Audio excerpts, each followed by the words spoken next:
Buenas chicos, ¿cómo están? Espero que no hayan tenido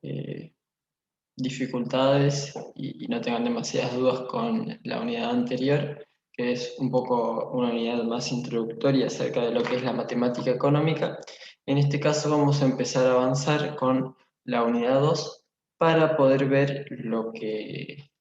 es el análisis del equilibrio en economía y particularmente cuando hablamos de economía matemática. En este caso, y en el caso de la economía matemática hablamos mucho de equilibrio, pero también lo hacemos tanto en microeconomía, en macroeconomía, en un montón de otras materias, analizamos lo que es el equilibrio y esta unidad nos va a servir para entender un poco de qué hablamos cuando hablamos de equilibrio en economía matemática y cuando modelizamos la economía para poder utilizarlo en, en otras, en otras áreas de la disciplina. En este caso, primero vamos a ver un significado o una interpretación matemática del equilibrio y para poder avanzar luego sobre modelos de equilibrio lineales y modelos de equilibrio no lineales. En este caso, nosotros vamos a trabajar solo con modelos de equilibrio de mercado parcial, dado que ustedes entiendo que no han visto todavía el equilibrio general. Digamos, ustedes todavía no han visto en microeconomía lo que es equilibrio general y solo vamos a trabajar con equilibrios parciales en algunos mercados determinados. Para esta unidad vamos a usar el libro de cabecera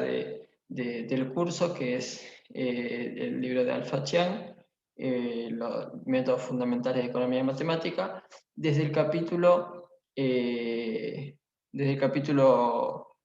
3, desde el punto 3.1 hasta el punto 3.3, nos vamos a saltear en la parte de equilibrio general y vamos a ir al punto 3.5, que es una ejemplificación de equilibrio en economía. Este último punto no es obligatorio, es un poco más para ilustrar y ejemplificar. Por otro lado, también vamos a tener las guías de cátedra para poder utilizarlas y realizar a la práctica. Primero vamos a definir y vamos a tener en cuenta qué es lo que nosotros vamos a definir como equilibrio y cabe hacerse esta pregunta dado que siempre nombramos y tenemos presente el concepto de equilibrio, pero nunca definimos puntualmente qué es un equilibrio.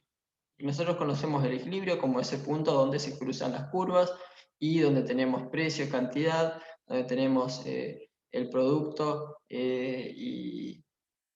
donde tenemos, por ejemplo, la tasa de interés y la cantidad de dinero, etc. Pero el equilibrio conceptualmente, como lo define Chiang, en este caso, va a ser como la interrelación entre distintas variables que al estar tan ajustadas entre sí no dan lugar a que ninguna de ellas prevalezca sobre la otra. ¿Qué quiere decir esto? Que en un equilibrio nosotros tenemos las fuerzas relacionadas y tan tensionadas entre sí que ninguna logra prevalecer sobre la otra y ninguna logra imponer su fuerza sobre la otra. Un ejemplo de este fenómeno es, por ejemplo, el modelo de oferta y demanda simple, donde nosotros tenemos un conjunto de personas que ofrecen y un conjunto de personas que demandan, y en el equilibrio, ninguno puede vender más caro que lo que quiere comprar la demanda, y viceversa, ninguno puede comprar más barato de lo que desean vender el conjunto de oferentes. En un ejemplo bastante más práctico podemos ver lo que sucede cuando uno quiere comprar un objeto y ofrece un precio más bajo. Demanda un precio más bajo. Si se demanda un precio más bajo, lo que va a suceder es que el vendedor va a optar por no vender ese bien o dejar de ofrecerlo, y la persona que no está dispuesta a pagar el precio no va a comprar. Entonces ninguno puede establecer su fuerza sobre el otro. Y por eso se dan las situaciones de ajuste cuando hay una suba de precio, una baja de precio, se dan estas situaciones donde el precio siempre vuelve al equilibrio. O la cantidad que estemos hablando, hablamos de precio, de cantidades, etc. Entonces el equilibrio es una interrelación de dos fuerzas o de dos variables donde ninguna se puede establecer o puede lograr ser más importante que la otra. Por otro lado, dijimos que íbamos a ver modelos tanto de equilibrio parcial como de equilibrio parcial, modelos lineales como modelos no lineales. En el caso de los modelos lineales, al tener una complejidad matemática bastante pequeña, digamos, no se utilizan funciones muy complejas, y al ser bastante intuitivo, estos modelos son simples para comenzar en análisis económicos. Entonces, por ejemplo, las funciones que tomamos, en este caso de demanda y de oferta, la demanda es A menos B por la cantidad, y la oferta es C más D por la cantidad. En este caso, fíjense que vemos que tomamos, en los modelos nosotros siempre tomamos elementos teóricos y los aplicamos a una situación práctica. En este caso, nosotros vemos intuitivamente que la demanda siempre va a crecer la cantidad demandada cuando disminuye el precio, al contrario que la oferta. La cantidad ofrecida crece cuando incrementa el precio. Expresado matemáticamente y con herramientas analíticas, esto lo podemos ver en los signos de las pendientes. En el caso de la demanda, lo que indica que es una cantidad demandada es que tiene una pendiente negativa, y lo que indica que es una cantidad ofrecida es que tiene una pendiente positiva. Si lo graficamos, vamos a ver que nosotros vamos a tener una función de demanda decreciente y una función de demanda creciente, mientras que el equilibrio se encuentra en una posición donde nosotros obtenemos unas cantidades y un precio de equilibrio. Es decir, aquí, si el precio está por encima del equilibrio, las fuerzas de mercado van a hacer que haya un exceso de oferta, no se va a poder prevalecer la oferta para subir el precio y va a disminuir el precio, viceversa con lo que pasa si hay un exceso de demanda. En los modelos lineales, lo que predomina, digamos, son los incrementos en forma de línea recta, es decir, un incremento donde no hay curvas, sino que siempre se dan de forma lineal, y siempre de acuerdo al incremento de la variable independiente, vamos a tener la misma respuesta de la variable dependiente. Si esta pendiente fuera, por ejemplo, de 1, a medida que incrementa en 1 la cantidad, va a incrementar en 1 el precio. Y así con los diversos valores que podemos tener de la pendiente. Por otro lado, en los modelos no lineales se pueden representar otras formas funcionales, como por ejemplo formas cuadráticas, formas cúbicas, etcétera, donde las pendientes, y dependiendo del punto donde nos situemos, van a ir cambiando las pendientes y sirven en algunos casos para representar mejor la realidad. En este caso, los incrementos de precio, de cantidad, de ingreso, de costos, etc., no pueden ser explicados completamente por incrementos lineales. Entonces, lo que va a hacer la teoría económica va a ser complejizar e intentar llevar a grado n, como vimos en la unidad anterior, los conocimientos, y así vamos a poder representar mejor la realidad. Tenemos que tener en cuenta que siempre estamos hablando de modelos donde nosotros consideramos algunas variables, les damos una forma funcional, les damos una explicación matemática para poder representar mejor la realidad. Nunca hay que perder de vista que lo importante es ajustar nuestro modelo a lo que sucede en la realidad con las herramientas que tenemos. En este caso, nosotros podemos matemáticamente describir las conductas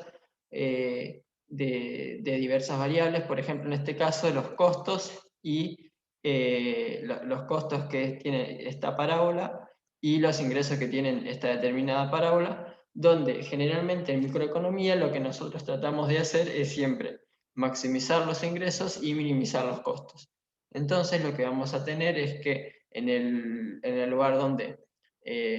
maximicemos el ingreso y minimicemos el costo, vamos a tener un beneficio máximo y como hablamos de maximizar y minimizar, estamos suponiendo que tiene un punto mínimo y un punto máximo expresado mejor en estas parábolas, tanto de costo como de ingreso. Entonces, lo que sucede cuando cambiamos las formas funcionales es que podemos adaptar mejor nuestro modelo a lo que sucede en la realidad económica. Finalmente, para ir a aplicar un ejemplo utilizado también en la unidad anterior, vamos a ver cómo, por ejemplo, el ingreso nacional, en su forma más que nada keynesiana, tiene una forma y una modelización, podríamos decir, de forma lineal. En este caso, nosotros suponemos que el ingreso nacional o el producto depende del consumo más una inversión y un gasto público que son constantes y variables exógenas, y donde el consumo va a ser igual a una función lineal, es decir, una constante A más B por el ingreso, y esto reemplazando nos va a dar que el ingreso nacional es igual a la constante A más beta por B, perdón, por el ingreso, y la inversión y el gasto público van a ser variables exógenas determinadas como datos. Si operamos algebraicamente, vamos a tener que el ingreso va a ser igual a todos los elementos dados, digamos, todos los elementos exógenos, dividido 1 menos beta, que va a ser la pendiente de nuestra curva de ingreso nacional.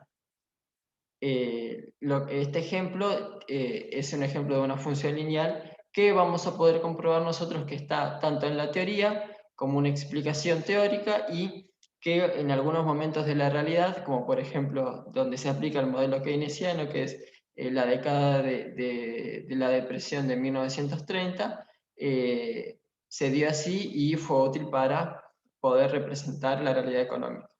En este caso, hay que recordar y tratar siempre de adaptar que nuestros modelos son generalmente siempre representaciones de la realidad, y tenemos que combinar nosotros tanto la teoría de lo que podemos teorizar y lo que podemos estudiar con la práctica y las herramientas que tenemos. En este caso,